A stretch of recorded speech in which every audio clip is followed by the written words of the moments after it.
जोहार झारखंड, जोहार घाटशिला।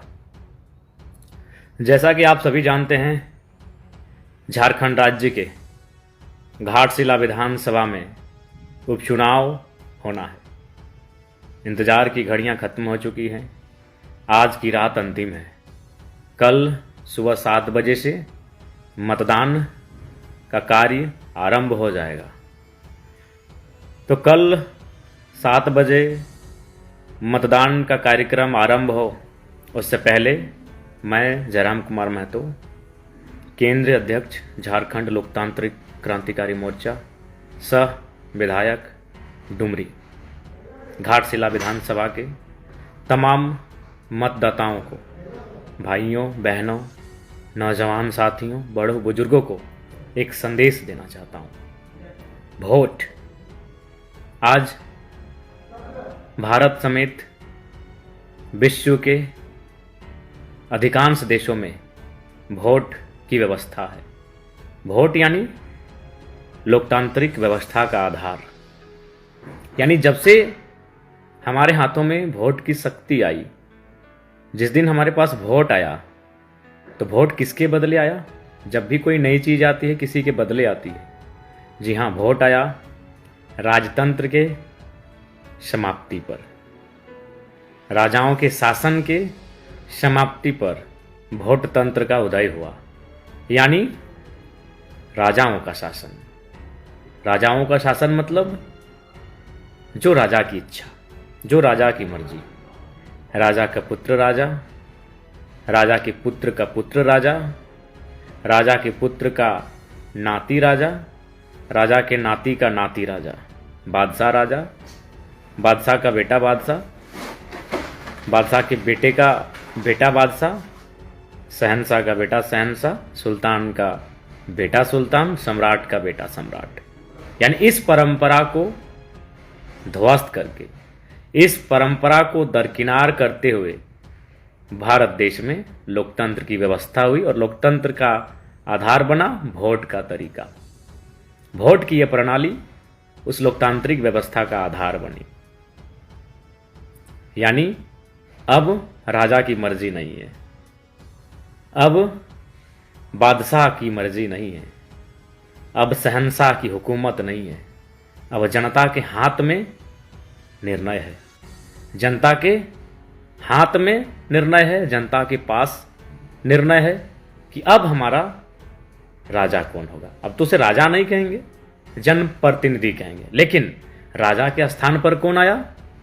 राजा जो शासन करता था, राजा जो नीति नियम बनाता था, राजा जो राज्य को चलाता था। तब राजा तो चले गए, उनके स्थान पर कौन है? उनके स्थान पर आज हैं एमपी का समूह और एमएलए का समूह। ग्रुप ऑफ एमएलए और ग्रुप ऑफ एमपीज।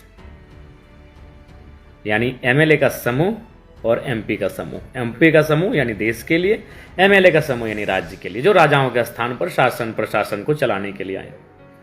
अब उस शासन प्रशासन को जो लोग चलाएंगे वो उनकी मर्जी नहीं है, वो हमारी मर्जी से जाएंगे, हमारे वोट से चुनकर जाएंगे। हम जिन्हें वोट देंगे वही जाएंगे और शासन प्रशासन को चलाएंगे।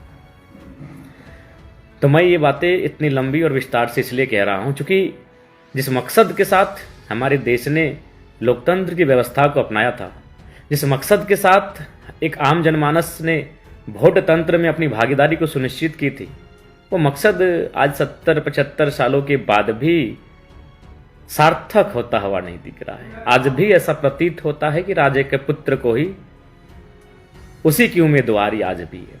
75 वर्षों के बाद भी इतना बदलाव नहीं हो पाया कि आम जनमानस अपने वोट को लेकर सक्रिय रह सके, उस अपने वोट को लेकर चिंतनशील रहे।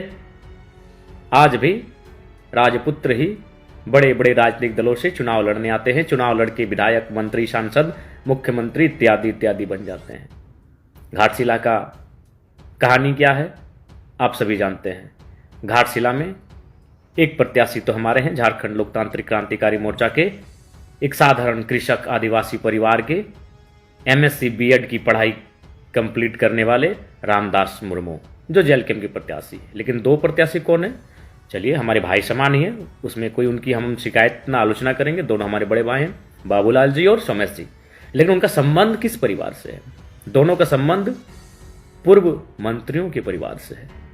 जो दो प्रत्याशी हैं, जो दो कैंडिडेट हैं, दोनों पूर्व मंत्रियों के परिवार से ताल्लुक रखते हैं। अतः ऐसे में लोकतंत्र की अवधारणा, लोकतंत्र की वह विरासत जो हमने राजतंत्र को समाप्त करके अपनाई थी, बिल्कुल सार्थक होता हुआ नहीं दिख रहा है। इसलिए आप सभी से आग्रह होगा कि घाटशिला के उपचुनाव में घाटशिला के तमाम माताओं बहनों को मैं विनती करूंगा, मैं अनुरोध करूंगा कि इस बार उस परंपरा को, उस परिपाटी को तोड़ें कि राजा का बेटा राजा बने। इसको तोड़ना होगा। ये लोकतंत्र के लिए हितकारी नहीं है। क्योंकि आज हम बात करते हैं कि हमारा देश तो अमीर है लेकिन यहाँ की जनता गरीब है। हमारा देश कल को 7 ट्रिलियन, परसों 10 ट्रिलियन, कुछ वर्षों बाद 15 ट्रिलियन, कुछ वर्षों बाद 20 ट्रिलियन, तो शायद कुछ दशकों के बाद 50 ट्रिलियन की भी इकोनॉमी छू ले। लेकिन क्या आम व्यक्ति तक पहुंच पाएगी? नहीं, एक खाई बनेगी। क्योंकि हमने सत्ता का और संपत्ति का केंद्रीकरण कर लिया है, एक जगह केंद्रित हो गई है। अगर वास्तव में हम देश को खुशहाल देखना चाहते हैं तो हमें विकेंद्रीकरण की प्रक्रिया को अपनाना होगा। हमें विकेंद्रीकरण की जो व्यवस्था है उसे सार्थक दिशा में, सकारात्मक दिशा में लेकर जाना होगा। विकेंद्रीकरण यानी किसी के पास भी पैसा, सबके पास राजनीति का पावर, सबके पास सारी व्यवस्थाएं, सबके पास, आम व्यक्ति तक, अंतिम पायदान पर जो व्यक्ति खड़ा है उस व्यक्ति तक जाएगा, उसे विकेंद्रीकरण। तो इसलिए आज इस व्यवस्था को बदलना होगा। घाटशिला के तमाम मतदाताओं से मेरा अनुरोध होगा। घाटशिला हमारे सभी भाई लोग गए, विजेता कमेंट में हैं, हमारे स्टार प्रचारक के तौर पर थे। कई हमारे भाई, हमारे बहनें, हमारे सभी लोग घाटशिला गए। मैं भी घाटशिला गया था। और घाटशिला में क्या देखा सबने? इस बात को मानना होगा कि घाटशिला कहीं ना कहीं जो बगल में ही जमशेदपुर का क्षेत्र है, अगर जमशेदपुर के टाउन से घाटशिला के ग्रामों की तुलना करें तो 2 दशकों का अंतर दिखता है। अब क्यों ऐसा रहा, क्यों ऐसा नहीं होना चाहिए था? आज इस पर घाटशिला को विचार करने की आवश्यकता है। वहाँ के नौजवानों को, वहाँ के माताओं बहनों को, वहाँ के मतदाताओं को विचार करने की आवश्यकता है। आज वहाँ के सड़कों की स्थिति क्या है? वहाँ टावर तक 50% से ज़्यादा टावर नहीं पकड़ रहा था। जो भी है नहीं जानते, घाटशिला घूम कर आएंगे। सरकार की जो सुविधाएं संचालित हो रही है वो किस अवस्था में संचालित हो रही है, ये जानने की आवश्यकता है। क्यों ऐसा हुआ?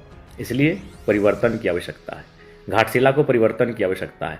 और एक महत्वपूर्ण विशेष बात आज आपने देखा और हमने भी देखा। मैंने तो सोचा था कि जब इंडिया और एनडीए गठबंधन का मंच सजेगा, जब दोनों बड़े राजनीतिक दलों के नेता मंचों पर दिखेंगे, जब कोई बड़ा जनसभा कार्यक्रम होगा और जब इंडिया एनडीए गठबंधन के एमएलए, एमपी, मिनिस्टर, यहाँ तक कि मुख्यमंत्री और दूसरे राज्यों के भी मुख्यमंत्री जब मंचों में आएंगे और भाषण देंगे, तो शायद उनके भाषणों में बेरोजगारी मुद्दा होगा, शायद उनके भाषणों में छात्रों का स्कॉलरशिप मुद्दा होगा, शायद उनके भाषणों में जादूगोड़ा का यूरेनियम मुद्दा होगा। मैंने ये भी सोचा था कि शायद उनके भाषणों में जो घाटशिला में बंद पड़े उद्योग हैं उनको पुनर्जीवित करने का मुद्दा उनके भाषणों में होगा। शायद उनके भाषणों में घाटशिला को जमशेदपुर के तर्ज पर डेवलपमेंट करने का मुद्दा होगा। लेकिन भाषणों में आरोप प्रत्यारोप और सबसे महत्वपूर्ण क्या दिखा इस बार? आंसू दिखा। एक आंसू बहा हमारे बीच स्वर्गीय, आज नहीं है, स्वर्गीय रामदास सोरेन जी, हमारे पूर्व शिक्षा मंत्री। उनको हृदय तल से आज भी श्रद्धांजलि देते हैं, आज भी उनको नमन करते हैं, आज भी उनको वंदन करते हैं। बहुत कम मुलाकात रही उनसे मेरी, चूँकि मैं इसी बार विधानसभा में मैं प्रवेश किया और इससे पूर्व भी उनसे व्यक्तिगत रूप से न कभी मिला था, न कभी बातचीत हुई थी। लेकिन जब भी मुझसे मिलते थे मुझे कभी विधायक नहीं उन्होंने माना, एक छोटे भाई से, एक बच्चे जैसा माना। और हमेशा 3-4 बार मेरी पीठ को थपथपाते थे, जैसे बच्चे को थपथपाते हैं जोर से, कभी तो पीठ थपथपाते हुए रामदास सोरेन जी मुझसे मिले। आज वो नहीं है, निस्संदेह उनको मैं श्रद्धांजलि अर्पित करता हूँ। उनका परिवार इस शोक को सहे, मैं यह भी कामना करता हूं। लेकिन आंसू अगर राजनीतिक रूप से आएंगे, सार्वजनिक मंचों पर आएंगे, तो मैं इसका समर्थन नहीं करता हूं। तो आपने देखा आंसू सोमेश दादा की मां के आंखों में था। उसके बाद आपने फिर आंसू देखा होगा बाबूलाल दादा के पिताजी यानी चाचा चंपई सोरेन, उनकी आंखों में भी आंसू था। तो क्या ये आंसू झारखंड की बदहाली के लिए थे? क्या ये आंसू झारखंड की युवाओं की बेरोजगारी के लिए थे? क्या उनके आंसू झारखंड के उन छात्रों के लिए थे जिनको स्कॉलरशिप नहीं मिला है? क्या ये आंसू उन अभ्यर्थियों के लिए थे जिन्होंने परीक्षा तो लिखा है लेकिन रिजल्ट पेंडिंग है? क्या ये आंसू उन अभ्यर्थियों के लिए थे जो 10 वर्षों से एग्जाम की उम्मीद में, आस में बैठे हैं? नहीं, ये आंसू, दोनों के आंसू उनके बेटों के लिए थे। तो मैं घाटशिला की जनता के साथ पूरे राज्य की जनता से पूछना चाहता हूं, क्या आंसू अब लोग अपने बेटों को अपने व्यक्तिगत क्या ये व्यक्तिगत होगा? उनका बेटा चुनाव जीत जाए इसलिए चच्चा आंसू बहा दिए, सोमेश बाबू जीत जाए। हमें लगता है शायद माननीय मुख्यमंत्री की अर्धांगिनी के कहने पर सोमेश जी की भी माता ने आंसू बहा दिया। आंसू अगर बहाना था तो हमारे सूर्या भाई, सूर्या हांसदा, जिनको एक फर्जी मुठभेड़ में मार दिया गया, प्री प्लान करके उनको मार दिया गया। क्यों संथाल परगना के आदिवासियों की आवाज थे। अगर आंसू बहना था तो आज मेरे ही विधानसभा के विजय कुमार महतो नाम का एक युवा है जो सऊदी अरबिया में है, और जस्ट अभी मैं वहाँ के कंपनी के अधिकारी से मैंने बात किया, वो बार बार कह रहे हैं कि एजेंट चाहिए क्योंकि गोली लगी है। एक 25 साल का नौजवान, ऐसे लगभग मैंने 4 जिला का डेटा निकाला है। उन 4 जिलों में लगभग 54, 55, 22 से 32 साल के नौजवान डेथ किए पिछले 6 महीनों में। 50 से ज्यादा नौजवान जो विदेश में, परदेशों में रहते हैं, वो मर गए काम के दौरान, ड्यूटी के दौरान। 22 से 32 साल। तो आंसू वहां बहना चाहिए था। इनका आंसू झारखंड की भलाई, कि झारखंड दुख है इसलिए इनका आंसू नहीं बहा। इनका आंसू अपने बेटे के लिए बहा है। तो मैं जनता से यही पूछना चाहता हूं, खासकर घाटशिला की जनता से, आप अपने बेटे के लिए आंसू ना बहाएं, कम से कम अपना वोट का सही इस्तेमाल तो करें। आप सीखिए इनसे, आप सोमेश जी की माता जी से। और खैर वो आंसू तो मुझे पूर्ण विश्वास है मुख्यमंत्री की अर्धांगिनी के कहने पर, जी बिल्कुल विलेज ब्लॉक भैया, उत्पाद सिपाही का जो दौड़, आपको याद होगा एक बहाली का जो दौड़ हुआ जिसमें 17-18 से ज्यादा भाइयों ने जान गंवा दी, आज तक वो एग्जाम कंप्लीट नहीं हुआ। तो आंसू अगर बहाना चाहिए था तो उन 18-20 नौजवान जो बहाली में दौड़ते दौड़ते मर गए, बहाली में दौड़ते दौड़ते बेचारे मर गए, तो असल में आंसू वहां बहना चाहिए था। चंपे चाचा अगर आंसू ना बहाते और सपोज उनका बेटा हार जाते तो क्या बिगड़ जाता। 25-30 सालों से विधायक हैं, 2 बार मंत्री हैं, मुख्यमंत्री भी रह चुके हैं। सोमेश की माता जी अगर आंसू ना बहाती और सोमेश चुनाव हार जाता, क्या बिगड़ जाता। उनके सोमेश जी के पिताजी भी 2 बार मंत्री रह चुके हैं, 4 बार, 3 बार या 4 बार या 5 बार, जो भी है मैं एग्जैक्ट नहीं हूं, विधायक रह चुके हैं। कई वर्षों से राजनीति में हैं, और हैं नहीं, जब हैं तो अच्छा खासा उनका आर्थिक स्थिति अच्छी खासी होगी, सामाजिक स्थिति अच्छी खासी होगी। तो अगर उनके आंसू ना बहाने से उनके बच्चे अगर चुनाव हार भी जाते हैं तो क्या फर्क पड़ता। लेकिन आज वो आंसू बहा रहे हैं, इसलिए आंसू नहीं बहा रहे हैं कि झारखंड में स्थानीय नीति नहीं है, इसलिए आंसू नहीं बहा रहे हैं कि झारखंड में नियोजन नीति नहीं है, इसलिए आंसू नहीं बहा रहे हैं कि झारखंड के युवाओं का भविष्य अंधेरे में है। वो इसलिए आंसू बहा रहे हैं कि मेरे बेटे चुनाव जीत जाएं। क्या वो चुनाव जीतेंगे व्यक्तिगत? क्या ये चुनाव उनका व्यक्तिगत है? क्योंकि ये जो चुनाव है, जो 14 तारीख को जिसका रिजल्ट आएगा, और उसे जिस पद से नवाजा जाएगा वह पद जनप्रतिनिधि कहलाएगा। जनप्रतिनिधि का पद कहलाएगा, वह जनप्रतिनिधि होगा, वो सबका, वो पूरे विधानसभा का नेता और पूरे राज्य के लोगों का आवाज होगा। तो फिर आंसू अपने बेटे को जिताने के लिए बहा रहे हैं, इसका मतलब क्या वो पद व्यक्तिगत होगा? क्या वो पद व्यक्तिगत लाभ की कमाई के लिए होगा? क्या वो पद निजी स्वार्थ की पूर्ति के लिए होगा? यदि वो पद व्यक्तिगत नहीं है, यदि वो पद निजी लाभ की कमाई के लिए नहीं है, यदि वो पद निजी स्वार्थ की पूर्ति के लिए नहीं है, तो आंसू बहाने की कोई आवश्यकता नहीं है। अगर वो काबिल होंगे, जनता उन्हें चुनेंगे, जनता उनका समर्थन करेंगे, जनता उनके साथ खड़ा रहेंगे। इसलिए आप तमाम जनता जनार्दन से मेरा आग्रह होगा कि आंसू की राजनीति को, ये आंसुओं की राजनीति को, मोदी जी आस्था को ले आए, अब हेमंत दादा आंसुओं की राजनीति लेकर आए हैं और चंपई चाचा उसी को फॉलो करने जा रहे हैं। तो इसको दूर करें। और साथ ही साथ मैं मानता हूं, मैं उनके आंसू की कद्र करता हूं। अगर वो आंसू व्यक्तिगत रूप से अपने आंगन में, अपने घरों में या किसी गैर राजनीतिक कार्यक्रम में अगर आते तो मैं समझता, मैं मानता हूं सोमेश जी की माता ने अपने पति को खोया है, मैं उनकी आंसू के प्रति सहानुभूति रखता हूं। चंपई चाचा ने 40 साल जिस पार्टी की सेवा दी, उस पार्टी से वो बाहर हो गए, उस पार्टी को उन्होंने छोड़ दिया, मान सम्मान में ठेस पहुंचा है। मैं इस पीड़ा का भी अनुभव करता हूं। निस्संदेह दोनों को पीड़ा है, सोमेश दादा की माता को भी पीड़ा है और चंपई चाचा यानी बाबूलाल जी के पिता को भी पीड़ा है। एक को अपने पति खोने का पीड़ा है और दूसरे को अपने 40 वर्षों से सिंची गई पार्टी से बाहर होने की पीड़ा है। लेकिन वह अपने व्यक्तिगत अपने बेटों को जिताने के लिए अगर आंसू बहाते हैं तो ये दुर्भाग्य का विषय है। बिल्कुल सपंदा, आप तो घाटशिला होकर आए हैं, बिल्कुल आपने भी करीब से चीजों को देखा होगा। तो इसलिए इस बार रामदास मुर्मू को मौका दें। एक नया उभरता हुआ युवा नौजवान है, उम्मीद है कि वो बेहतर कार्य करेगा। और युवाओं को इसलिए चुनिए, मैं ऐसा नहीं कि मैं बुजुर्गों के विपक्ष में हूं, सबकी अपनी एक आयु है। खेल कूद के लिए बचपन और आधा युवावस्था है, उसी आधी युवावस्था में और थोड़ा सा आगे पढ़ाई लिखाई की, अब उसके बाद घर परिवार संभालना है, फिर बुजुर्ग होकर बच्चों को थोड़ा लाड प्यार दुलार और दिशा देना है।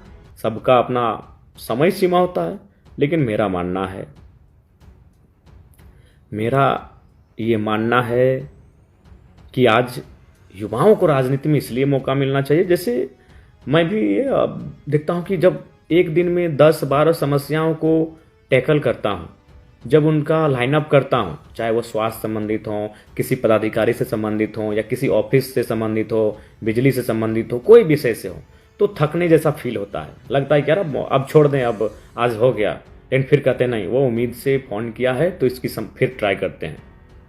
जैसे फॉर एग्जाम्पल आज ही हैदराबाद में एक डेड बॉडी का मामला था, एक प्रवासी भाई का देहांत हुआ, तो हम लोगों ने घर बैठे फ़ोन किया, लगातार प्रयास किया और उनको जो भी मुआवजा था संतोषजनक देने का काम हुआ। एक अस्पताल का मामला था, डॉक्टर से बात हुई तो कुछ शुल्क में कटौती, यानी जो हॉस्पिटल का फी था उसे माफ़ कर दिया गया। लेकिन जो अधिक उम्र के विधायक के सांसद हैं, यकीन मानिए उनको आप एक दिन में 10 से ज़्यादा 12 कॉल कर दीजिए और बोलिए कि हम समस्या है, वो खुद और इंटरेस्ट नहीं लेने लगते हैं, क्योंकि मन, शरीर, तन सब थकने लगता है। मन थक गया, तन थक गया तो कैसे काम करेगा। सच्चाई कह रहे हैं, हम अपना अनुभव बता रहे हैं कि 10-12 समस्या के बाद कभी कभी हम लोग को भी लगता है कि अब थोड़ा थकावट लगता है, तो सोचिए उनका क्या हाल होगा। और ये सच्चाई है, ये हम लोग यूथ हैं, एनर्जेटिक हैं, इसलिए कार्य को कर रहे हैं। इसलिए आपसे आग्रह है, युवाओं को राजनीति में मौका दीजिए, क्योंकि वो एक्टिव होकर काम करेंगे और बहुत ही तेज तरार होकर कार्य करेंगे। इसलिए आप सभी से आग्रह है, घाटशिला की जनता से अनुरोध है, विनती है कि इस बार झारखंड लोकतांत्रिक क्रांतिकारी मोर्चा के रामदास मुर्मू, नाम भी बड़ा प्यारा है, हमारे दिवंगत स्वर्गवासी मंत्री महोदय उनका भी नाम रामदास सोरेन था, इनका नाम रामदास मुर्मू है। रामदास विल रिप्लेस रामदास, रामदास रामदास की जगह लेंगे। कितना सुंदर मेल खा रहा है। और ये आवश्यक नहीं, मैं मंत्री जी को श्रद्धांजलि देते हुए, नमन करते हुए, वंदन करते हुए कहूँगा कि आवश्यक नहीं है कि उन्होंने जो काम जहाँ छोड़ा है उनका परिवार का ही कोई पूरा करेगा।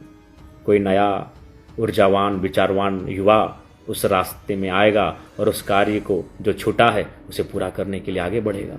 इसलिए रामदास मुर्मू को सपोर्ट करें। घाटशिला वासियों, आप सभी से आग्रह है कि रामदास मुर्मू, जिनका क्रमांक आपको पता है 5 है, चुनाव चिन्ह कैंची छाप है, बिक्कीदा ड्राइवर भाई लोगों के लिए भी ज़रूर आवाज़ उठाएंगे। हम लोग एक विधायक हो जाते हैं, समय थोड़ा कम मिलता है, इसलिए थोड़ा सा त्रुटि होती है, लेकिन समय के साथ हम लोग सबके मुद्दों को रखेंगे, सबके मुद्दों के साथ खड़े रहेंगे। आपको ये विश्वास दिलाते हैं। आप मेरे चेहरे को करीब से देख सकते हैं, मेरा चेहरा कितना थका हुआ इस उम्र में लग रहा है। इसलिए नहीं कि बीमार है, इसलिए कि हम लोग जनता के कार्यों को दिल से लेते हैं, क्योंकि हम वहीं से उठकर आए हैं, उसी गांव से, वही खेल के मैदान से, खेतों की पगडंडी से उठकर आए हैं। और वहां से मेरा अभी भी नाता है, टूटा नहीं है। लोग विधायक सांसद होने के बाद वहां से नाता तोड़ लेते हैं और कभी कभार ही दर्शन देते हैं, लेकिन हम वहां से नाता आज भी रखे हैं और आजीवन रखेंगे। तो इसलिए आप देख सकते हैं, हम लोग आपके लिए हैं, जनता जनार्दन के लिए हैं, यही हमारी अभिलाषा है। बाकी पुनः घाटशिला की देवतुल्य जनता से अनुरोध है, आग्रह है, इस बार आप अपना बहुमूल्य मत 5 नंबर पर रामदास मुर्मू जी को करेंगे। आप सबों का आशीर्वाद रामदास मुर्मू जी को मिले, यही हम सबों का आप सबों से अनुरोध है। जोहार झारखंड, जोहार घाटशिला। घाटशिला के उपचुनाव में रामदास मुर्मू को कैंची छाप पर बटन दबाकर भारी मतों से विजयी बनाएं, यही अनुरोध है, विनती है। जोहार।